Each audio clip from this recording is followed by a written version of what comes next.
Today we're going to talk about the least obedient countries to escape the WEF, World Economic Forum Agenda of 2030.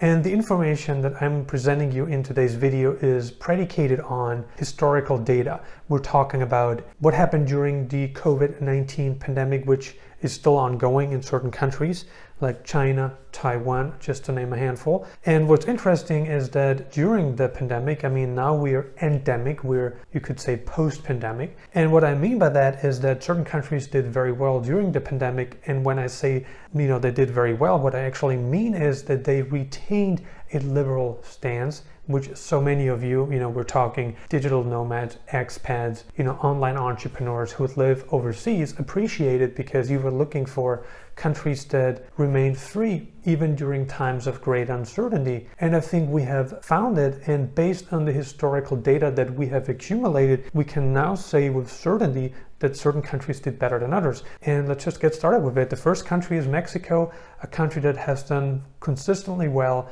And what I mean by that is that Mexico didn't really change its stance at all, nothing. Whether you flew to Mexico in July of 2020 or, November 2021, zero change. You didn't need a COVID test, you didn't need to be vaccinated, you didn't need any other, document or anything. All you needed to do was to fill out the health form, which was handed to you on a flight, and that was pretty much it. There was no other requirement. So people who used to frequent certain countries in Southeast Asia, they just went straight to Mexico because they escaped all the World Economic Forum agenda and World Health Organization agenda that was forced onto them, and they did pretty well in Mexico. Now, what is the case in Mexico today, which is a little bit weird, is that you still need to wear a mask whenever you go inside a store. Now, I was in Mexico last month, so I can definitely confirm that that is still the case, and that is a little bit surprising, because if we take a look at other countries like European countries,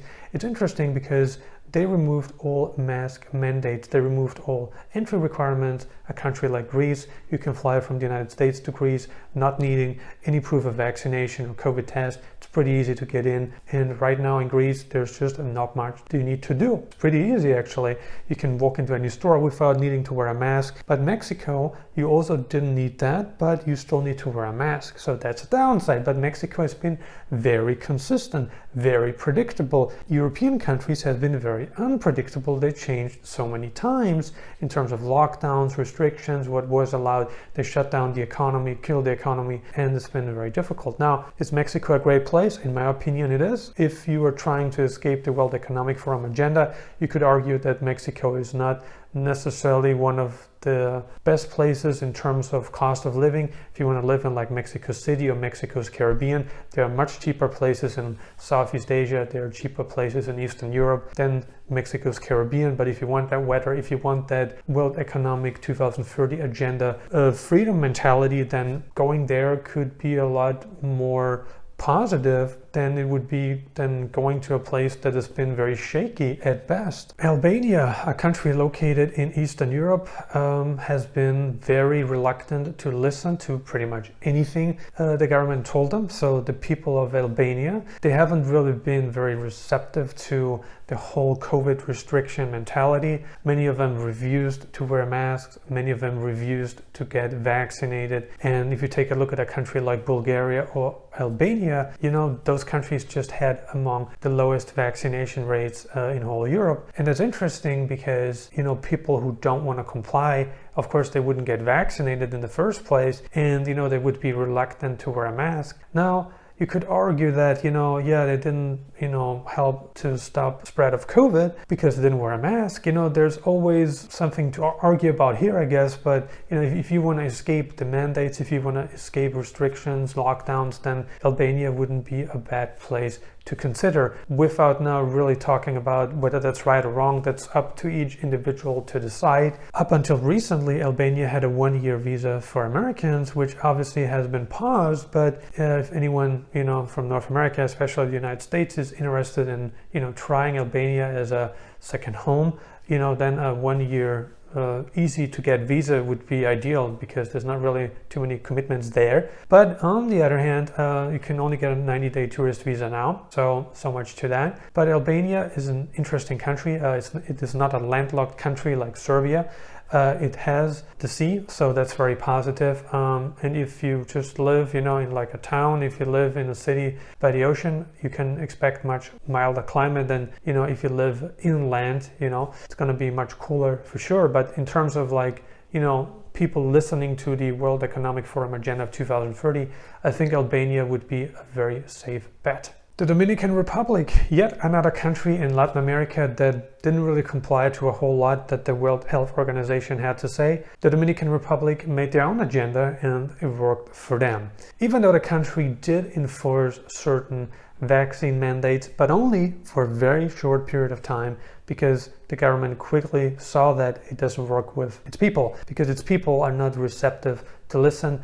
Latin culture is all about, me doing whatever I want kind of culture, if you know what I mean by that. Latin culture is great in that sense because it's a very happy culture, it's a very open culture, a very welcoming culture, it's a very do whatever you want but be happy kind of culture, and that is very positive, and that had really positive impact during the COVID-19 pandemic. Whoever wants to remain in the Dominican Republic legally for the long term has several options. So, if you arrive in any of the airports in the DR, you kind of know that's pretty easy to overstay and just pay a fine, and that is perfectly legal to do. There is not any restriction.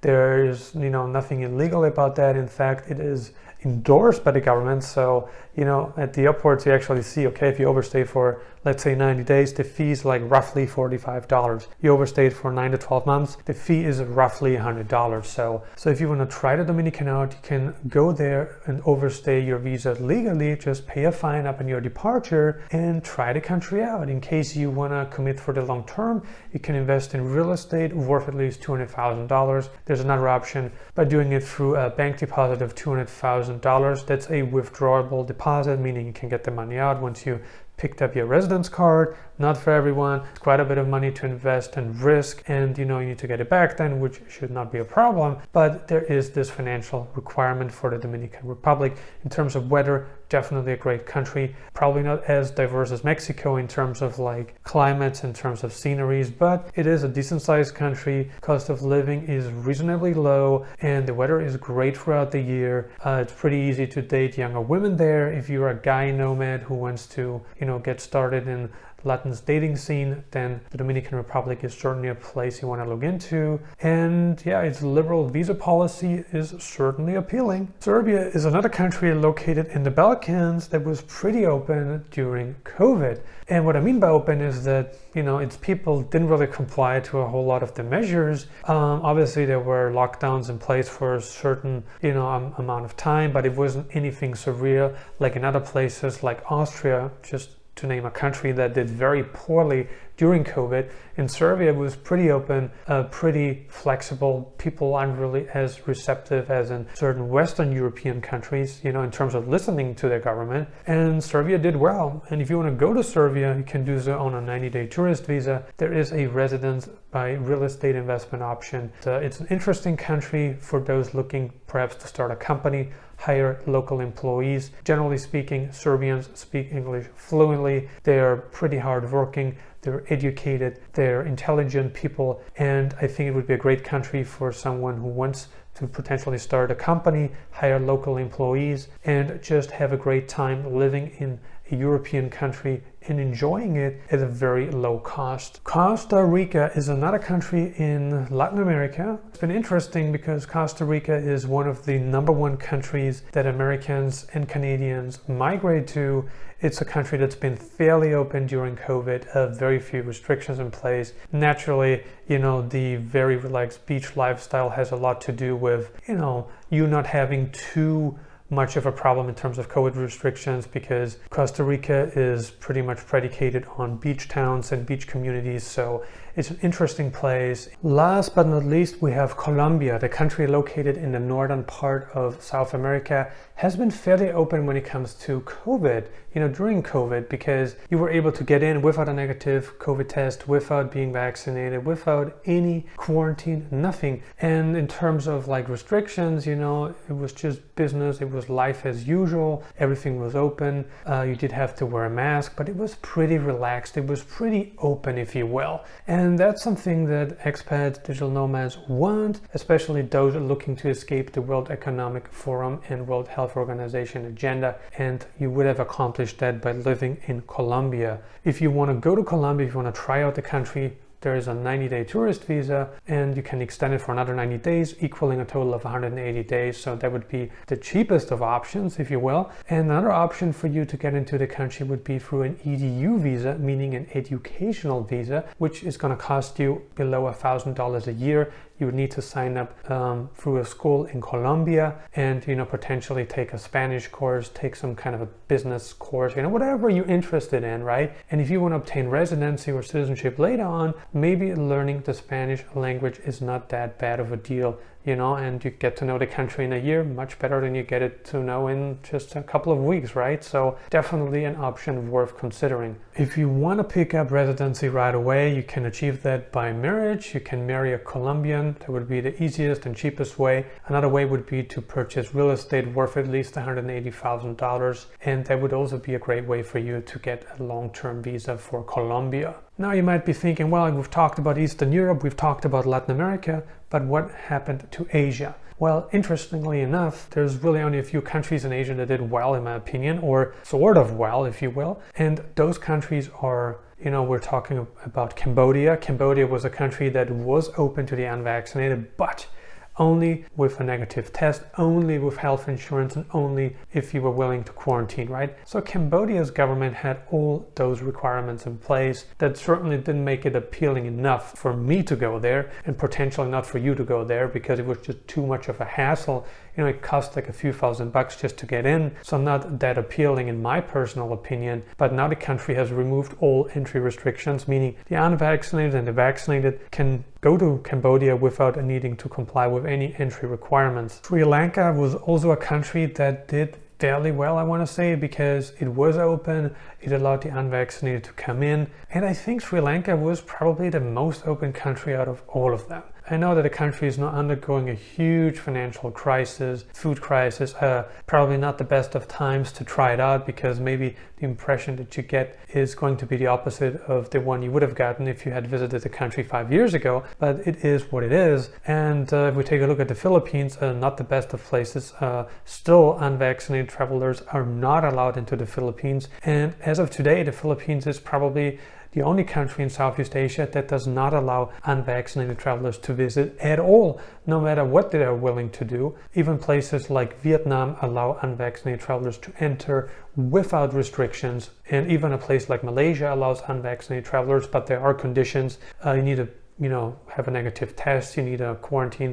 But still, it's better than the Philippines. The Philippines still does not allow unvaccinated travelers to enter. Are there any other least obedient countries that I did not discuss in today's video? If so, leave a comment below and let us know. Consider subscribing if you haven't already. I'm uploading new videos on digital nomad locations, travel updates, and investment advice several times a week right now. I highly recommend that you grab a free copy of my latest ebook, The Nomad Elite Income Booster, your go-to guide for creating passive income streams using the internet. And if you got some more time left, check out these videos. Thank you for watching.